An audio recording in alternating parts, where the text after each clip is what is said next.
Bugündən sonra hər kəs bu burger haqqında danışacaq. Keçən dəfə yarpaq dolmasını pizza ilə birləşdirmişdim. Bu dəfə isə sıra burgerdədir. İlk öncə ətə yumru düyü əlavə edirik. Sonra isə burger aparatı ilə burger ətimizi düzəldirik. Sizcə niyə görə alt və üst hissəsinə streç vurdum? Streç vurmasam ət hər iki tərəfə yapışar və burgeri bişirmə sevdanız ürəyinizdə qalar. İndi isə yarpaq dolması mutasiyaya uğrayacaq. 3-4 ədəd yarpağı düzüb burger ətimizi bu şəkildə bağlayırıq. Əgər səliqəli bağlaya bilmirsinizsə, iplə bağlaya bilərsiniz. Videonun ideyası tamamilə mənə məxsusdur. Əgər başqa yerdə görsəniz, bilin ki, oğurlanıb. Burgerlərimizi atırıq 40 dəqiqə qaynatmağa.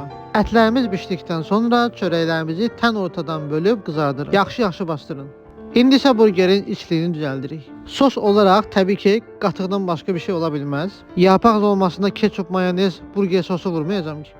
İlk öncə yarpaqları, daha sonra isə ətlərimizi üzərinə qoyuruq. Təbii ki, ətimizin üzərinə yüngülvari limon və kiçik yarpaqlardan qoyuruq. Qapaqlarımızı da örtdükdən sonra burgerimiz hazırdır. Gəlin bir dənə sizin üçün tən ortadan kəsim göstərim, görün nə gözəl görsənir. Dəyərli izləyicilər, növbəti yemək vloqları üçün səhifəmizi izləməyi unutmayın. Göz haqqınızı halal edin, növbəti videolarda görüşərik.